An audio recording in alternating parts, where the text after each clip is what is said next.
Hello friends, welcome back to this last and final session of the course on consumer psychology.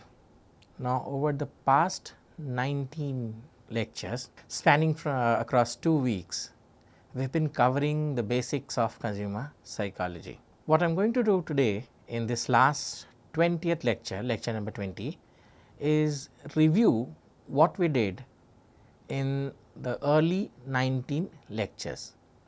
Now this course of consumer psychology is brought to you by Ministry of HRD under NPTEL MOOCs program, and the course is a 20-week lecture course. Now the division of the course was made in such a way that we cover most of consumer behavior and a lot of psychological factors which affect consumer behavior. Now the course was slightly different from earlier courses on consumer behavior, which focused mainly on consumer behavior from the marketing point of view. The present course, what I tried to do was to bring up psychological factors or look into psychological factors and how these psychological factors influence the behavior, the transaction of consumers into the marketplace. So the main aim of this course was looking at the psychology behind consumer marketer interaction or marketplace interactions. Now as I have been doing in all the 19 lectures, right from lecture number 2, is reviewing what we did in the earlier lectures. So this way before you start viewing a new video each week, you would be updated with what we did in the last class or in the last lecture, and so there would be a continuity. So mainly for the reason of continuity, I have been doing this, that I have been bringing up or summing up what we did in the last lectures. And since this is the last lecture, I have given it a name of review of consumer psychology course. So here what we will do is we will cover all the 19 lectures in very brief, and I will show you how the continuity is and what was the subject matter of this course. So let us begin the actual, and before I start reviewing right from lecture 1 to lecture number 19 the focus of the course, let me also tell you how the course was designed. So the course was designed in such a way that there was a median split between lectures. So all in all, and in 19 lectures I had to finish the course, and the 20th lecture, obviously the one that I am doing presently is a review of what we did in the 19 lectures. And so for keeping that in mind, what I did was I divided the course into 2 brief sections. Section number 1 was focusing on the idea of what a consumer is, what is the basics of consumer behavior. So what is a consumer kind of a thing, and looking at basic decision process of how consumers make decision into the marketplace. So section 1 was mostly involved in looking at the idea of consumer behavior, the factors related to the manipulating the behavior of consumers, and what is consumer behavior, what are consumer types, and those kind of things. So we will review in a minute, and also defining those decision process variables, decision processes that consumer go through while into the marketplace. This was section number 1, which consisted of 9 lectures in total. In the second part of the course, what my focus was on picking up individual psychological factors one by one and looking at the psychological factors, explaining and defining the psychological factors, and then incorporating these psychological factors into the behavior of consumer. What does that mean? It means that looking at the psychological factors and finding the interaction or finding the effect of these psychological factors on the behavior of consumers or the psychology of consumers. So how does the psychological factors modulate or affect, move forward, flow the behavior of consumer into the actual marketplace? It could also be discussed in terms of the relationships between marketers and consumers and the marketplace, and how the psychological factors govern these relationships. So that was what it is. And then next section, the 10 lectures in total were dedicated to 5 psychological factors. Now a part of the whole course which was related to situational factors is not covered in this course, because we are generally interested in only the psychological factors, and so I only covered the psychological factors.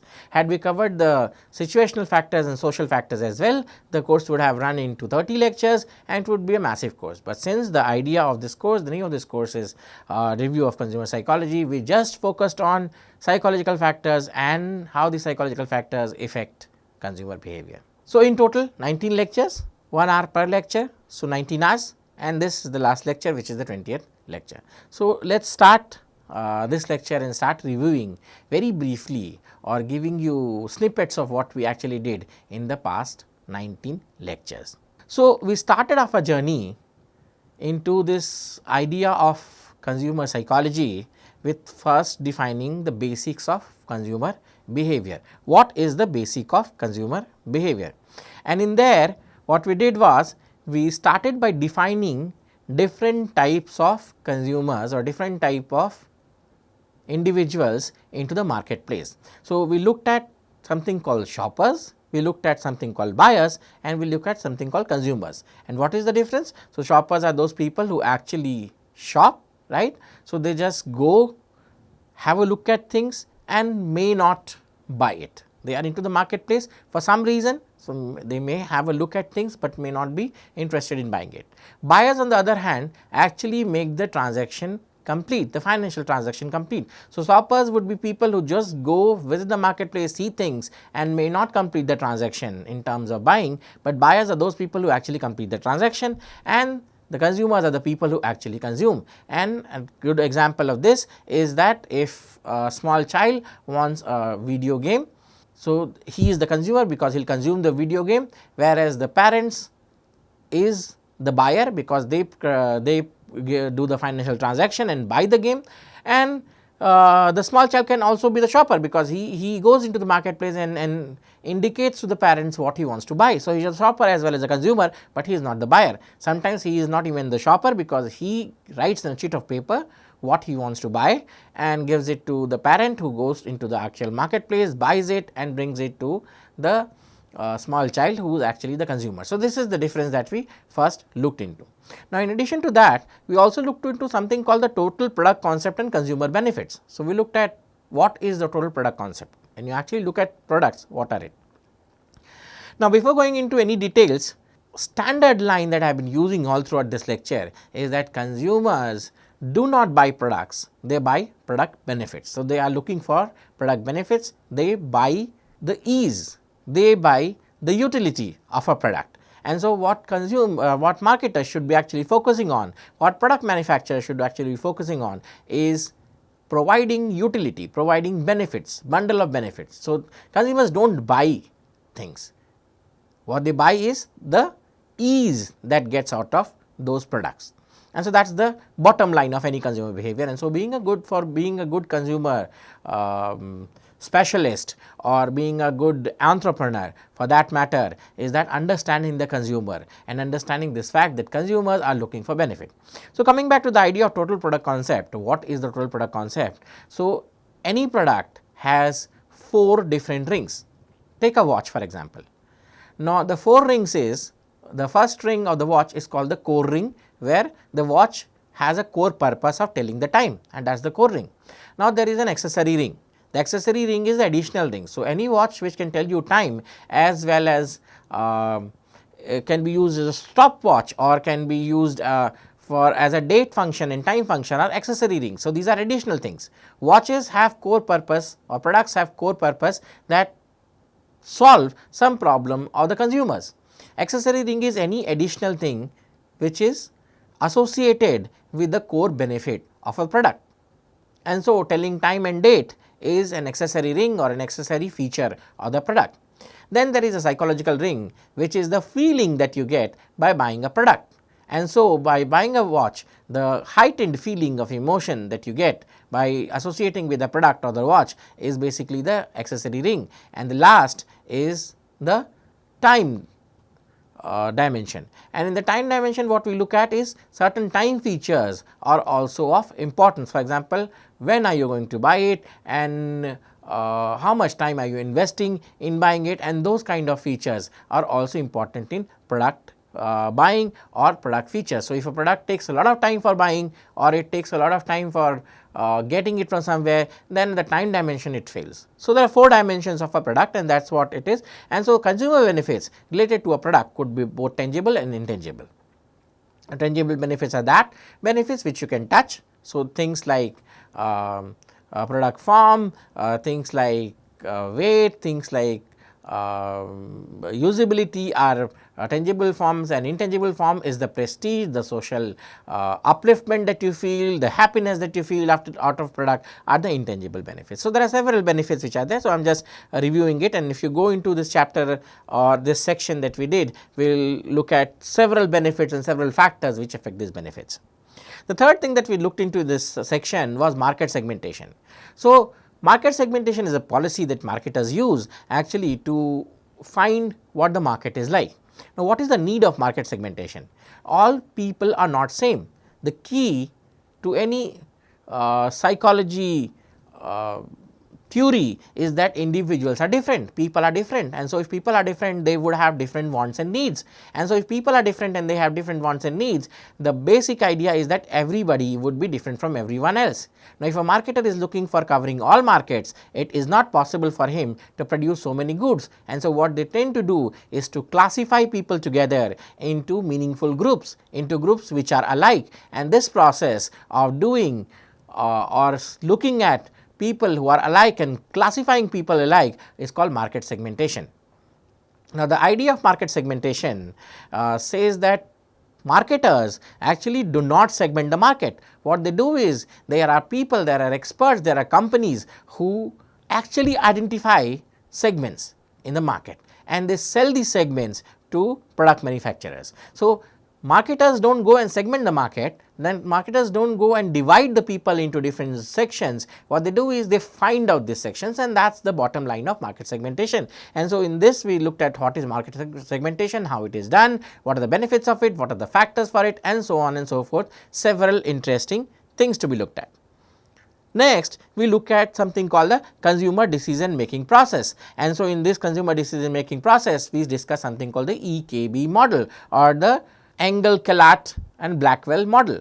Now, what is this model? The model says how does a consumer actually make an decision into the marketplace for buying a product, and that starts with an input system where the consumer gets information, or consumer first realizes that he has a need, realizes that he wants something, followed by the fact that he goes into the marketplace and search information for this product. Once he has information about these products or types of products which are similar, he does go into a process called alternate evaluation, where he does evaluate all these products together on certain factors, which is the next section that we will deal here, and based on these evaluation, he makes a final choice. So, this choice is the product that scores the maximum based on his decision process, based on his decision rules, and is the product that he actually makes the final purchase of. And then the last process of this is called post purchase evaluation and consumptions. And so, post purchase evaluation and consumption is the point where the consumer has the product that he wants, or he has the choice product with him. The idea is, how does he consume that product? To study how does the consumer actually go ahead and study the product. Once he studies, once a manufacturer studies, or once a marketer studies how does the consumer consumes the product, he can introduce several variables, or he can control several variables, manipulate several variables, so that the maximum satisfaction is achieved by the consumer. If we will look at that in that section when we come to that section.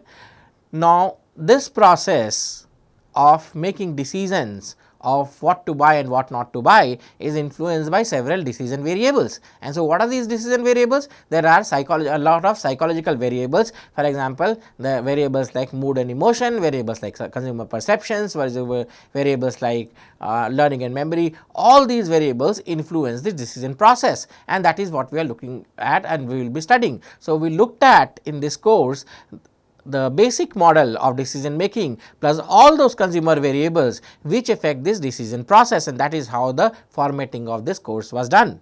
And lastly, we looked at how do we do consumer behavior research. So, what is the methodology of doing consumer behavior research? And in this section, we looked at several factors. For example, we looked at an observation method where we looked in something called in-house observation versus shadowing. So, in in-house observation, we actually go into the house of the people who are buying a product and using it, versus shadowing, which basically means that tracking these people and going with them wherever and whenever they are buying a product and using it. We also use other methodologies, for example, methodologies of focus groups, methodologies of survey, methodologies of experimentation, methodologies of physiological observation using an MRI or an fMRI, and all those methodologies that are used for collecting data and doing consumer research. So, a lot of methodologies were discussed, and so if you focus here, if you go back to those lectures, you will see a number of methodologies that we discussed here, which can be used for doing research on consumers. Now, this was the first section covered in the first 2 lectures of our course. From here, we moved into the actual EKB model. Now, since I said the scope of this course was very limited and very specific, what we were trying to do is understand the psychology of the consumer, and to do that we needed 2 things. We needed the first half of the EKB model, where we were needed to show how does the consumer actually make decision into the marketplace, because that is what is important, and we needed to identify those variables, those psychological variables which influence this decision process. That was what were the main idea behind this course. So, we jumped into first explaining how the decision process actually goes through. So, what is the EKB model and what are the parts of the EKB model and how does it function. So, section number 2 was focused on the first part of the EKB model, which is problem recognition and information search. Now, for any consumer to basically make a decision or to basically start the process of buying a product or thinking about a product starts with something called problem recognition. Until and unless the consumer feels that he is deprived of certain things, deprived of certain utilities, deprived of certain goodies, he is not going to look forward for products and benefits that are associated out of it. So, the first step is that the consumer should feel deprived in some way. He should recognize that he has a problem, and this recognition that he has a problem, that he is lacking something, makes him starts the first step of problem recognition and information search, the first step of the EKB model. Now, how does it say? How does it start? It starts with problem recognition expresses desired versus an actual state. So, this problem recognition, the idea that you do not have something, the idea that you are lacking something, can be expressed as a difference between an actual and desired state. So, what is the difference between actual and desired state? Let us say that you are in need of a watch. The actual state is that you do not have a watch, and the desired state is the state where you have a watch, and so by having the watch several problems are solved. Now, because you do not have a watch, you do not get up early, you are not able to keep track of certain things, you are not able to do certain functions or certain tasks which are time dependent. This is the present state or the actual state, and this is the problem. The problem is getting an equipment which can track time for you, because this time tracking is the problem that you have. Now, the desired state is a state where you have a watch and this time tracking is done by the watch, and this time tracking then actually helps you in doing or achieving certain goals, and this is how problem recognition is expressed. So, problem recognition is expressed in terms of an actual state where you do not have certain thing, and a desired state where you achieve something so that the problem is solved. The problem is timekeeping here, and it is solved by buying a watch, and so this is how the problem recognition actually takes place. Now, in this chapter, in this section, we look at several methods of problem recognition. How does problem recognition start? What is the way in which the factors which have effect in problem recognition, and so on and so forth. As I was saying, there are several situational, marketing and consumer influences of recognizing a problem. A problem can arise because of certain situational factors. For example, certain things break, certain things do not work, certain situations arise when you need something, and those are situational factors. Certain marketing factors can be of effect. For example, a certain sale is there, a certain kind of benefit is given by certain company, and so these situations actually make you think of arise of a problem. Let us say that you are going to a showroom and the showroom is offering you 50% off on something.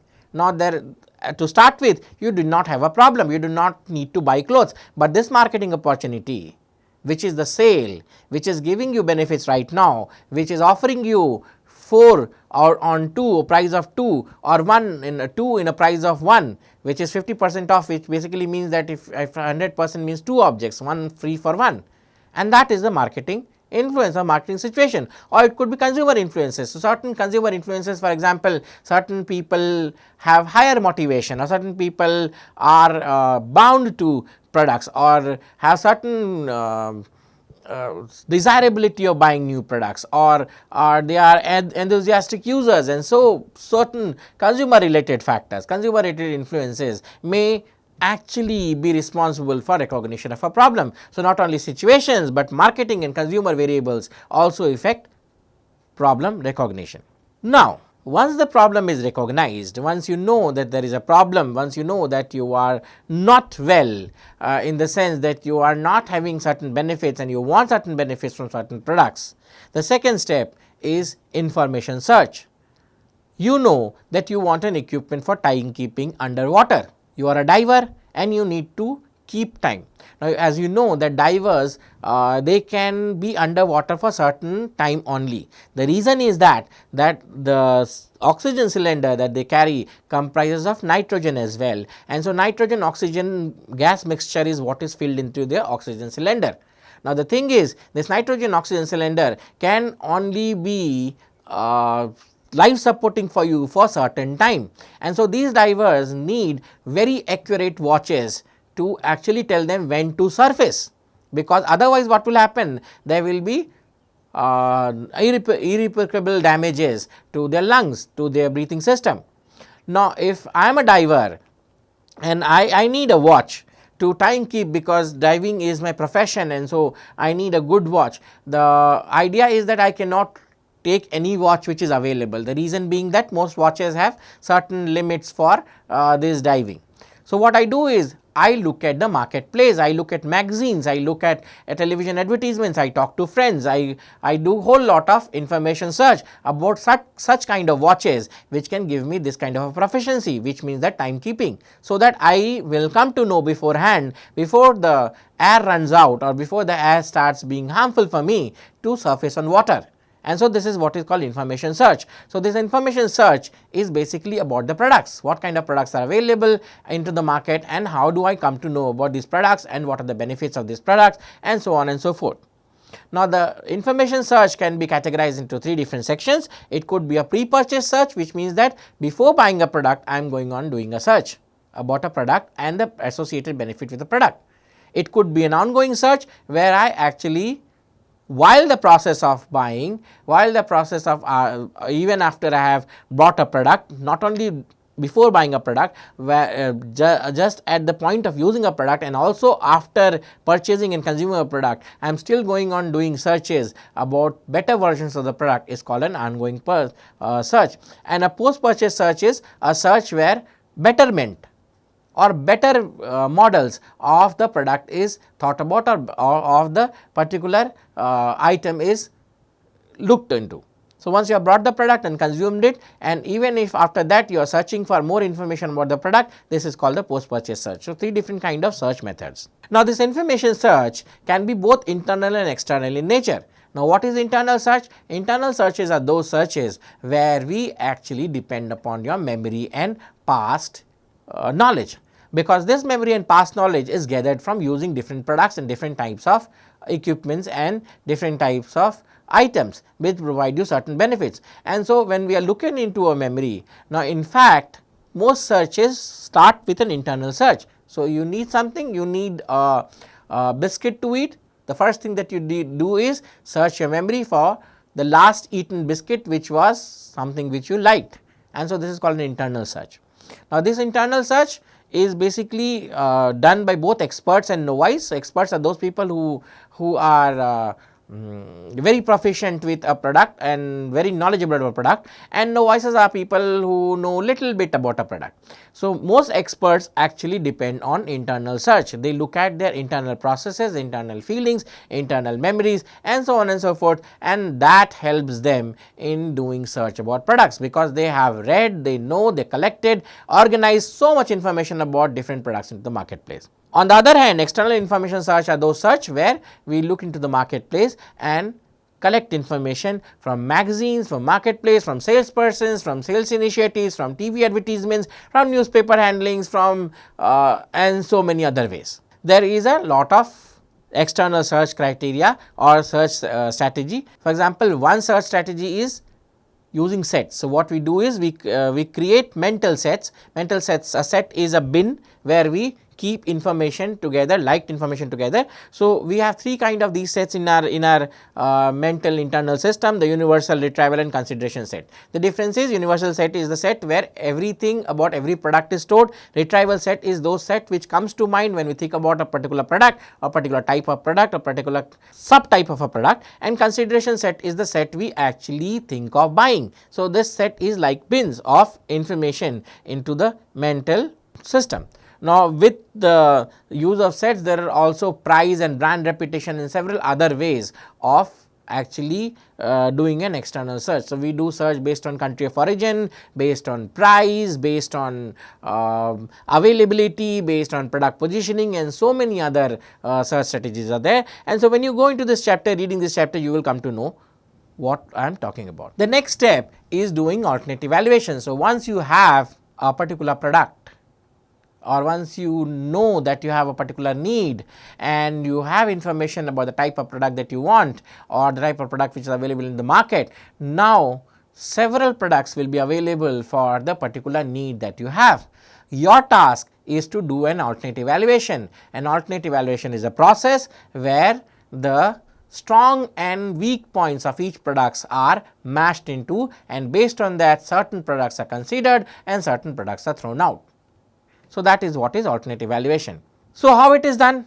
It is done in terms of benefits and evaluative criteria. For example, in terms of sets, so either using set, in terms of tangible and intangible benefits. So, what kind of tangible benefits certain products are giving you, what kind of intangible benefits certain products are giving you. Based on that, we create a mental score of who scores above what and all those things. Certain attributes, so based on certain determinants and salient attributes, what attribute. So, sometimes tangible attributes or sometimes in unimportant attributes are also considered as an evaluative criteria for doing alternate evaluation. For example, you are looking at different phones within the range of 45 to 60,000, and so suddenly you look at Apple iPhone and the circle, the notch as it is called, it somehow attracts you. So, what you do is you look at the notch and based on the notch you buy the Apple iPhone. Now, this is called an unimportant or unrelated attribute, and that makes you buy the product, because this notch has nothing to do with the performance, because what you are doing is you are not doing a reliable, you are not using a reliable evaluative criteria. And so, sometimes we tend to use this kind of indeterminate criterias for doing evaluation.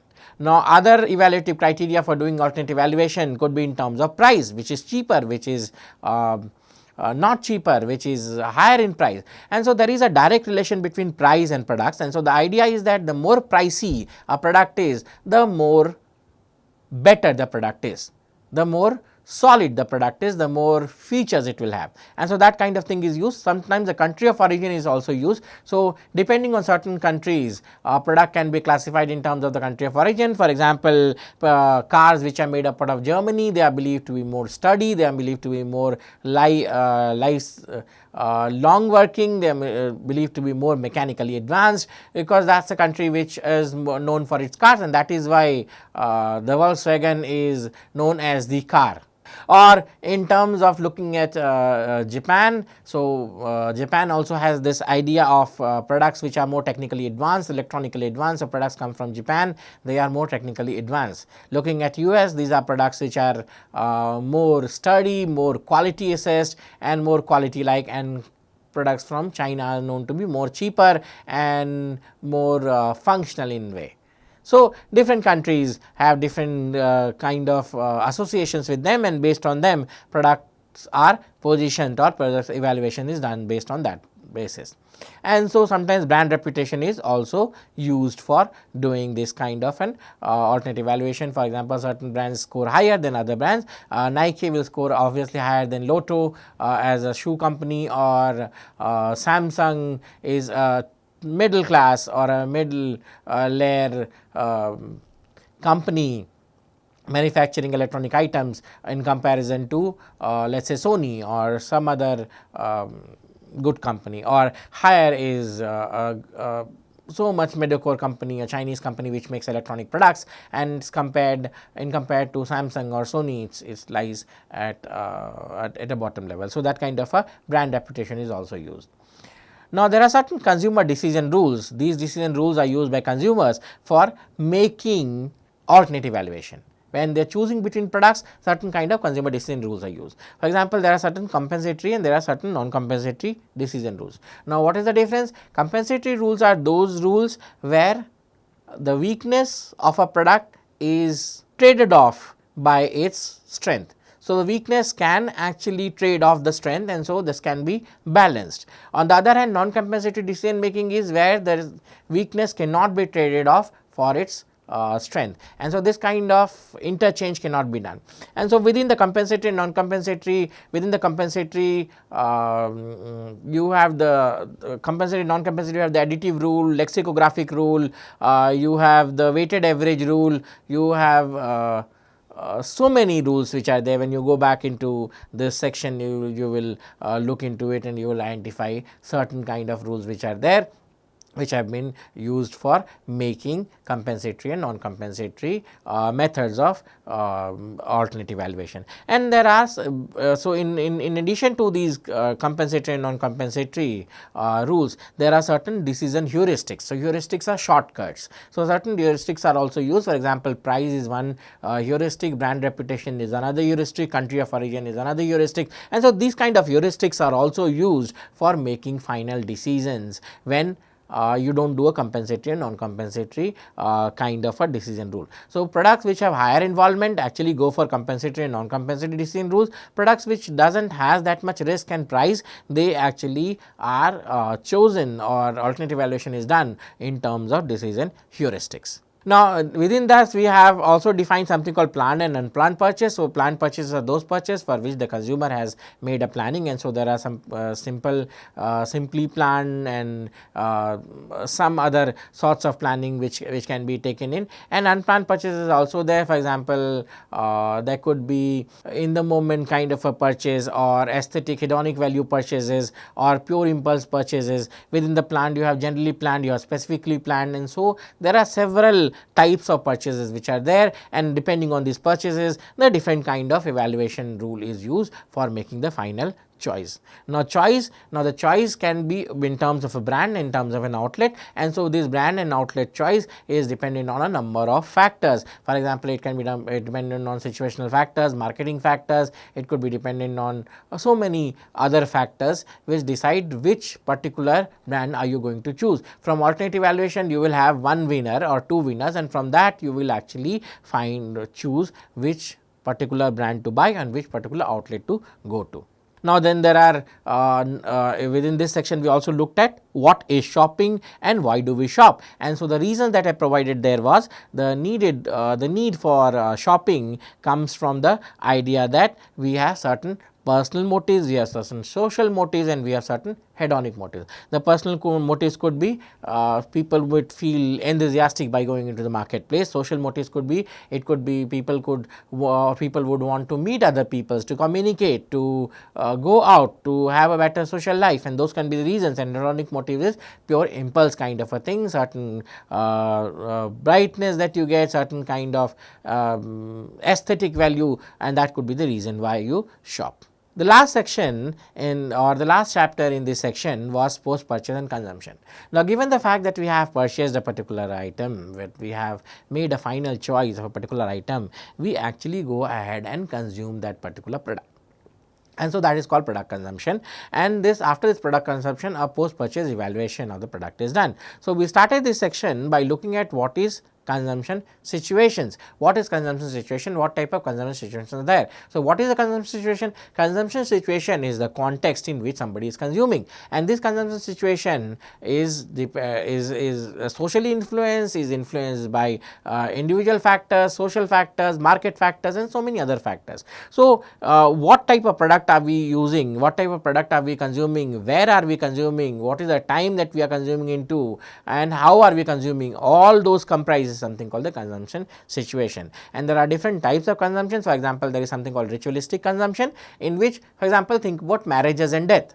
Now, these are ritualistic consumption because certain things that you buy during a marriage or a death is something that you do not buy often, and so this kind of consumption is very specific, and these are called ritualistic consumption. On the other hand, are sacred consumptions, in which what happens is that everyday buying, sacralization. Sacralization is basically making certain rituals into more generic. For example, buying the Statue of Liberty, buying the miniature Statue of Liberty, or gift giving, or giving souvenirs. Now, these were something which were ritual at one point of time. When you go somewhere, you will bring it. Nowadays, you find it everywhere. So, China made when I remember still the time when people used to go abroad, my friends used to go abroad, I would ask them to bring certain souvenirs from those countries. Now, those souvenirs that they brought, so the first souvenir I got was the Tower of Paris. So, that was what idea was, and so when he went to Paris, he got that thing for me. And the second ritualistic icon that I got from the US was the Statue of Liberty. And so, these things that they brought, I was very happy about them, because that reminded me of the place from where they brought. Nowadays, these things are sold everywhere. China made Tower of Paris or Statue of Liberty are sold everywhere. And so, this is called sacralization. Sacralization or sacred thing is that bringing that status from ritualistic to general buying. Now, there are also profane consumptions. In profane consumption, what happens is everyday buying is called profane consumption. So, buying milk, eggs, bread for everyday eating is what is called profane consumptions. And the last type of consumption that you look into is called compulsive consumption. Now, in compulsive consumption, what happens is a consumer actually buys something out of compulsion. Right. So, I have one phone, I will buy another one because it feels good to me, and then I will buy another one and another one and another one, and this is called compulsive consumption. Or I see a new brand of something, I go ahead, put my money down and buy it, and this is called compulsive consumption. Now, there are consumption effects on consumer satisfaction. This consumption that people do or by the usage of the product can lead to consumer satisfaction or dissatisfaction. Now, this if there is a satisfaction, there will be brand loyalty. If dissatisfaction, then consumer can take several kind of negatives with it, or several kind of utilize several kind of ways to deal with this negative satisfaction there or dissatisfaction that they are getting from the product. Now, purchase related cognitive dissonance. Now, purchase related cognitive dissonance is when you buy a particular purchase or purchase a particular product, there is a cognitive dissonance. What is cognitive dissonance? Cognitive dissonance is a state where you think something and you do something else, or you think two different things about a particular idea, person, place, thing, or whatever it is. Now, this kind of discrepancy between thinking and doing something else, or thinking having two different views about the same item, this is called cognitive dissonance. And so, whenever you buy a particular product, there will always be cognitive dissonance related to its good points and bad points. And so, this purchase related cognitive dissonance, purchase associative cognitive dissonance can actually be lessened by marketers by doing certain things, so that the consumption process is bettered or consumption process is somehow increased. Now, post purchase behavior. Now, after buying a particular product, there can be certain kind of behaviors that the consumer actually shows. This could be in terms of consumer loyalty. If the purchase is positive, if the consumer has positive effects out of the purchase, the consumer will do something called positive consumer loyalty, it will increase. And if the consumer is dissatisfied of buying a product, he will have a negative post purchase behavior. Negative post purchase behavior can be in terms of spreading rumors, bad mouthing products, having negative feedback, or complaining to higher authority or doing legal cases and so on and so forth. So, consumers can take this negative post purchase behavior in several ways. And the last thing that we need to discuss here is product disposition. An important part of post purchase and consumption rules is product disposition. How is the product after being used, where it is thrown, how it is the disposing of the product being done, and that is an important step in studying post purchase and consumption behavior.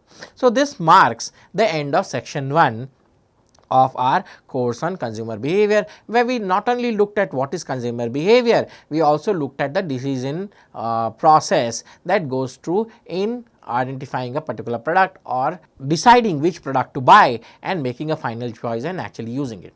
Now, as I said before, this decision process that we discussed, the Engel, Blackwell and Collat method, the EKB method or EKB decision process is influenced by a number of psychological factors. And so, what we did after that, the next 10 lectures, 2 each, was dedicated to actually looking at several psychological factors which affect this decision process variable. So, we started off by studying what is perception and cognition and how perception and cognition actually influences the behavior of consumers. So, we started off by looking at what is psychophysics and sensory perception. We looked at the basics of perception, what is sensation, and sensation is any information which is coming to us. So, any information which falls, any bits of information. So, physical objects or physical changes when they strike the psychological realm, or the physical objects when they sort of enter the receptors on your eyes or nose, because these are the gateways to information collection in the body. This is called sensation. So, getting information from the physical world is sensation, and making meaning out of it is called perception. And so, this sensation and perception are bound by certain physical rules, psychophysical rules. What is the psychophysical rules? There are psychophysical rules relating to the idea of absolute threshold, the idea of differential threshold. So, absolute threshold is the minimum energy or the minimum physical input that is required for any object to be perceived, and differential threshold is the minimum entity required, minimum presence of an entity required, so that differences between two consecutive occurrence of an entity is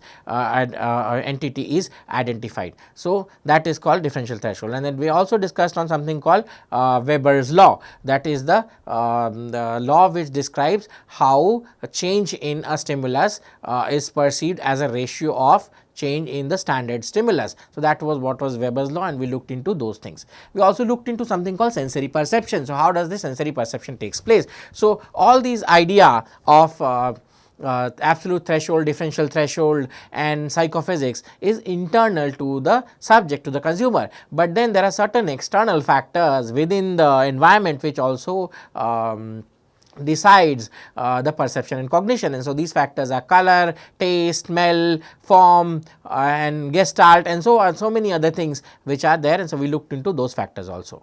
We looked at the Gestalt theory of perception, which says that the sum of total of any individual pieces of elements is never equal to the actual perception of the total element, the element in totality. So, what do I mean by this? If you have a glass ball, and if you break the glass ball into certain pieces and try combining it back, or try rebuilding the ball out of it, the experience of the ball will never be equal to the perception of the ball, will never be equal to the pieces combined together to make the broken ball into the solid ball, and that is what is called Gestalt. Gestalt actually means form. And so, there are certain idea of Gestalt. For example, the first idea of Gestalt is about background and foreground. So, how do we perceive background and foregrounds? The idea of form is Gestalt, and there are certain Gestalt principles that are used. So, for example, principle of similarity, principle of closure, principle of good form, and so many other Gestalt forms that we looked into. So, you have to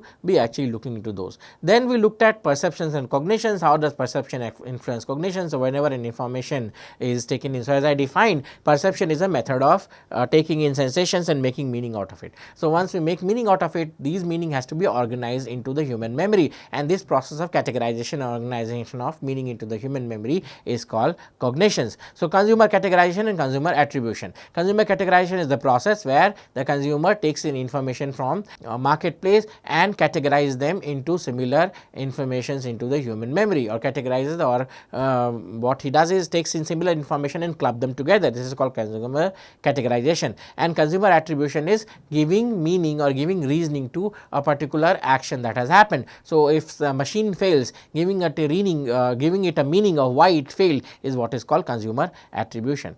Then we looked at something called risk perception. For example, what is the perception of risk, or how risk perception affects the perception of the consumer in total. Price perception, for example, using Sheriff's model or any other model to look at how perception of price, or the idea of price, differential price and reference price and actual price, relative price, and how these mechanisms actually influence the perception and cognition of the consumer.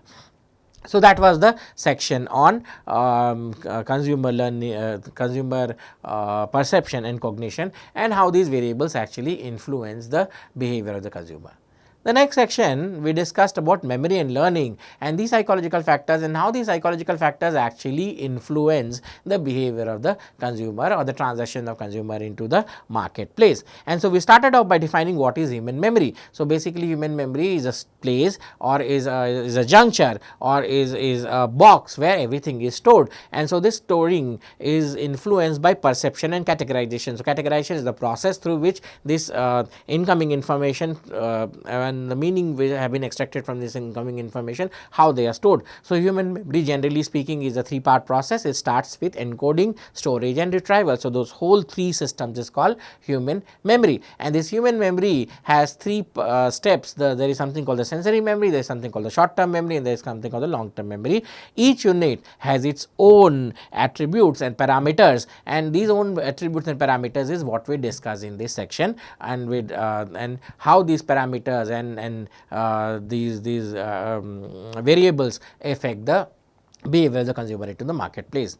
Then we looked at how information is stored and actually retrieved. So, this information storage and retrieval is a dynamic process. Now, the storage of information is influenced by what time of processing that the information gets. So, if the information gets something called meaning based processing, it is stored deep and it is stored for longer period of time. But if it is just getting a peripheral kind of a processing, then the information is stored for very small period of time. It's stayed in the short term memory, does not go to the long term memory. So, if some information is not important to us, it does not get meaning level, or it is called surface level processing, and so the information stays for very short period of time into the human memory.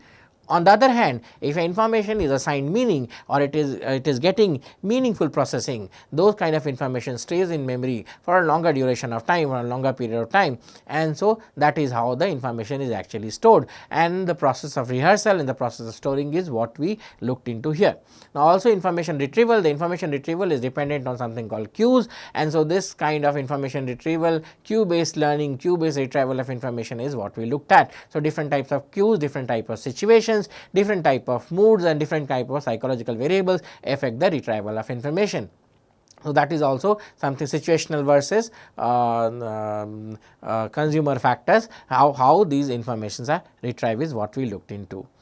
Then we looked at artificial reconstruction of memory. Another important factor is reconstruction of memory. So, sometimes if information is processed at a very surface level, some other information may come, some other parallel information may come and actually hinder with the storage of the original information, and that leads to reconstruction. So, some part, if two advertisements look together or are similar in nature, what would happen is a reconstruction would happen, where one information, part of information from an advertisement gets onto the other advertisement, and the advertisement is actually now perceived in a new way or a novel way, and this is called artificial reconstruction. So, in the actual incident, the actual event is now reconstructed or is replaced by new information. So, new information which was not available in the original ad or in the original memory is now embedded into the original memory. I will give you an example of how does it happen. For example, there is something called suggestive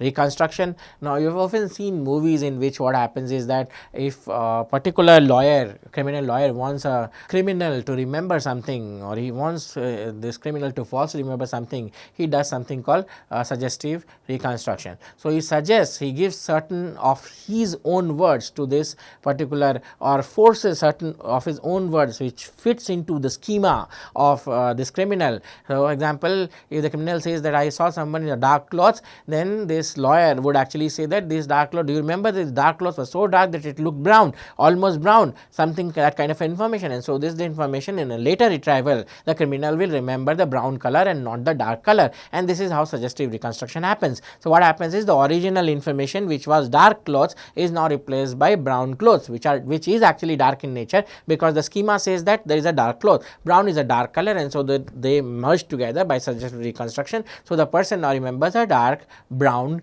wearing person, that kind of a thing. So, that is called suggestive reconstruction, and this kind of a suggestive reconstruction actually happens in memory. Then we focused on something called learning. So, different process of learning and how does learning actually affect consumer behavior. So, what is learning? Learning is actually a relatively permanent change in behavior which is occurring through experience, and so it is relatively permanent. Why? Because these learnings can be influenced back. So, we looked at several theories of learning. We looked at the behavioral analysis model, we looked at the probability model of learning, where we looked at learning as a habit formation technique. We looked at the operant conditioning, where in operant conditioning what happens is certain rewards are there which are followed after you do the correct behavior or a punishment, and that makes you learn certain behaviors and certain kind of information. Classical conditioning, in which a certain reward is given with a particular if you do a certain kind of reward is given so that you do a particular kind of behavior. And modeling, in which what happens is you learn by actually looking at other people doing certain behavior and getting rewards and punishment. And then there are cognitive theories, in which you actually form a hypothesis from a problem, hypothesis and a solution to problems, and based on this test certain theories, and based on that actually do the learning. Now, we moved into the next section, or the next psychological variable which was of important to us, and that was of motivation, emotion, mood and involvement. And so, what we looked into here is consumer motivation. And what is consumer motivation? So, motivation is the drive to do a particular action, and these motivations could be both internal and external in nature. And so, we looked at models of Maslow, Heath and Dichter. Now, in Maslow's model, what we did was we looked at the Maslow's triangle, where people start off with very basic needs, move to belongingness needs, security needs, safety needs, belongingness needs, and moved up to certain kind of self-actualization. And it has been proposed that people move through one section of this pyramid to the next section by fulfilling certain needs, and that is what the idea of consumer motivation as proposed by Maslow is. The next model is Heath's model, where Heath suggests there are 5 different dimensions or 5 different utilitarian motivations to particular product purchase or product related information gathering. And Dichter's model, where Dichter, who was working for Procter & Gamble, he gave in certain 12 different dimensional motivations of how consumers are influenced to behaving in certain ways. Now, with that, we also looked at consumer emotions in this chapter, where experiencing and inducing emotions in consumers are of importance. So, we looked at those consumer emotions and how consumer emotions influences the behavior of consumer and how they control the behavior of consumers, and that is what we looked into in this thing. In addition, we looked at certain moods and how does mood actually influence the behavior of consumers. So, we looked at several factors, several mood related factors. So, it personal factors, marketing factors, individual factors. So, certain kind of, and how making positive moods can actually influence the behavior of consumers and the capacity of consumer to process or to act in a certain way. So, this effect of mood can be in terms of recall, evaluation and positive mood states. So, we looked at all those things. And the last thing that we looked at is how does consumer involvement actually define consumer psychology or consumer behavior. And these involvements can be both situational and enduring involvement. So, situational involvements are those involvements which are related to certain situations. Enduring involvements are involvements where the consumer is actually related or actually involved with a product for a longer period of time. Now, there are several models that we discussed here. We discussed the low involvement learning model, we discussed the learning field to hierarchy model, and the product versus brand involvement model. Now, I will ask you or will suggest you to go back to these models and have a look at them, and that will tell you how consumer involvement is related to or it directs the decision process of the consumer, or it influences the decision making of the consumer. The next section was in terms of looking at beliefs, attitude, affect and intention, and how these factors affect the consumer psychology. So, we looked at what is attitude. So, attitude is basically described as an ABC. It's a basic feeling and belief that you have towards a particular idea, person, place or something, some other thing, and based on that, how do you act? That is what is an attitude. So, attitude is defined as an ABC. We looked at what is it. So, we defined what is the affect component, what is the belief component, what is the cognition component of an attitude, and we looked at how these components are influencing attitude formation. Then we looked at certain things, like example persuasion, two methods, persuasion and cognitive dissonance as a method of attitude change, because what is of importance to consumer psychology is not how attitudes are formed, but how attitudes are changed, because changing of attitude has a lot of role to play in decision making of the consumer and making alternate evaluations and making purchases or post purchase evaluation and so on and so forth. This is invariable. So, we started off by looking at what is belief and defined the strategies to change consumer beliefs by product positioning, different types of positioning systems that we looked at. We also looked at effect as a method of attitude change, and here we looked at three theories. We looked at the functional theory, where there are several systems which are defined, which actually lead to the change in effect and change in consumer attitudes. We looked at the Fishbin model, which looks into the belief and evaluation as the component, and these components when manipulated can change the consumer attitude. We looked at the belief importance model, where multiple products are compared on the same stage on the same platform, and how beliefs and attitudes are made and changed in using this belief importance model. We looked at intention as a part of attitude and how these intentions actually lead to change in consumer attitudes, and that we looked at two different models here. The reasoned action model, where we looked at not only the attitude change through belief and evaluation, we also looked at subjective values, for example your personal motivation plus subjective evaluation, and how they combine together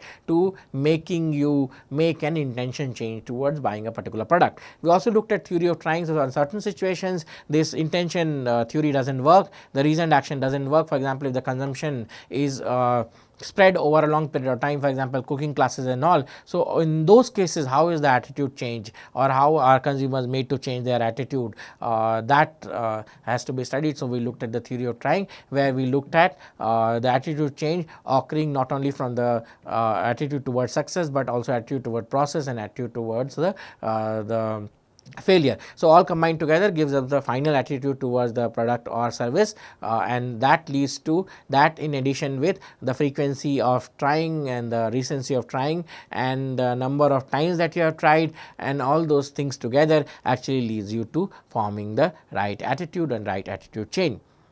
And the lastly, what we looked here is something called the attitude behavior consistency, where we looked at how this attitude and behavior, what is the consistency and what are the situational factors and what are the consumer factors which leads to the attitude behavior consistency, so that the behavior that you do and the attitude that you have are the same. Now, what I defined before is what is attitude. Attitude is basically a feeling component, a belief component and a intention component. Now, feeling component is let us say there is a product A, now A, B, C, and for this product ABC, what do you feel about the product and what do you know about the product is the belief and the affect component. The knowledge that you have about the product is called the belief component. The feeling that you have towards the product, the immediate reaction or emotion that you have towards the product is called the affect component. And by looking at the product, what do you want to do? How do you want to react towards the product is called the behavioral component or the behavioral intention component. And so, this is what an attitude is. And as time and again I have been stressing this that it is not only the attitude which is important, the attitude change is the key word of importance here. And lastly, we looked into the communication and consumer communication and consumer psychology. Now, advertisement for that matter, or views that you get from people behind desks or service persons, they give you something called communication messages. Now, what are communication messages? Communication messages are information about the product, or ads about the product, or some kind of details about the product that you get from either an advertisement on the TV, video, newspapers, or whatever and whatnot, or it could be information shared to you by company executives or salespersons and so on and so forth. So, what is the effect of these messages on consumers is what we looked into, and how does they play a role into decision making. So, we started by looking at consumer effects, and we started by looking at different models. We looked at the AIDA model, which is the attention, interest and action model, attention, desirability and action model. We looked at the advanced AIDA model, and then we looked at the information integration response model,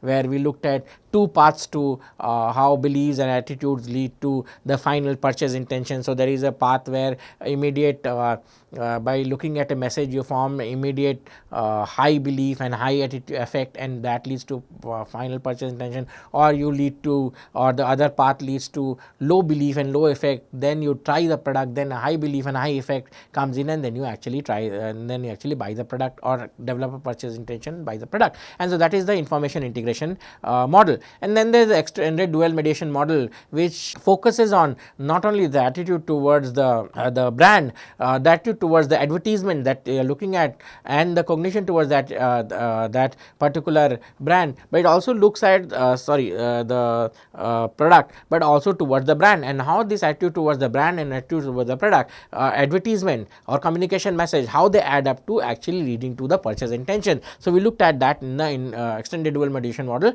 And lastly, we looked at the elaboration likelihood model, which says that there are two paths to attitude change. There is something called a peripheral path, and there is something called a central path. So, those information which is informative, those information which is factual in nature, actually takes the central route and they appeal to our cognitions. On the other hand, some information which is not informative, which is not factual, actually takes a lesser meaning path, and that is the peripheral path, and they appeal to our affect and not to our cognitions. And so, these are the ways of changing people attitude and changing people's decision process into, or decision making ability into the product buying. Now, we looked at certain source factors which affect communication or marketing communication. We looked at source credibility. So, how credible a source is, how attractive a source is, so attractiveness, and how powerful a source is, and what is the, how close is the source to the product. These factors actually affect, these are called source factors, and these factors have a lot of role to play into how a particular product will be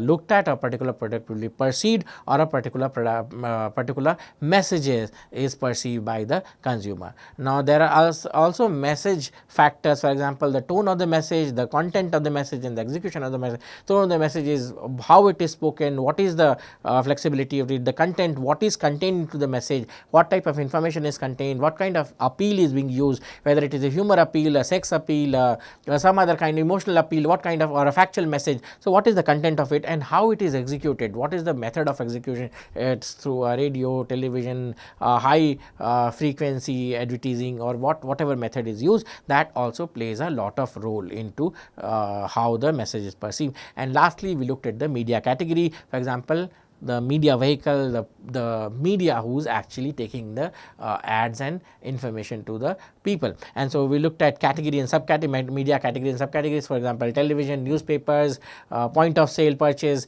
information, salesperson information, and so on and so forth. And within the subcategory, within the television, whether the ad comes before a romantic program, whether a serial, a news, and so on and so forth.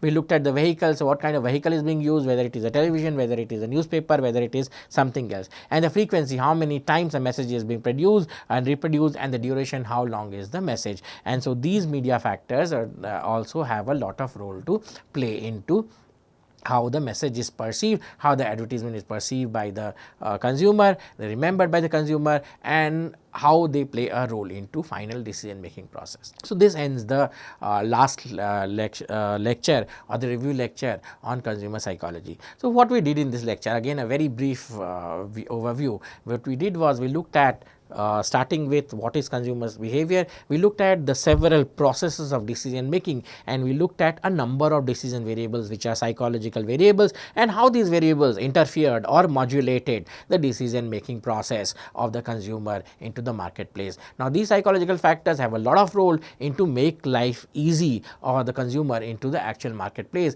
or doing this buying and interactions into the marketplace. So, all in all, this course was a wonderful journey for me, where I tried to explain to you those psychological factors which actually affect consumer marketer interaction and defines the consumer marketer interaction, and how does psychology, the power of psychology comes into actual consumer behavior, actually studying the behavior of consumer. So, over the past 2.5 months and 19 odd lectures, I have really enjoyed this process of transforming from understand consumer behavior to explaining all the variables, and I hope that you have had a similarly wonderful time by understanding lecture and viewing this lecture. So, this is my final goodbye to you from here until we meet again. I do not know if we do in some other course. It is a final goodbye from here. Thank you for viewing this lecture, and goodbye.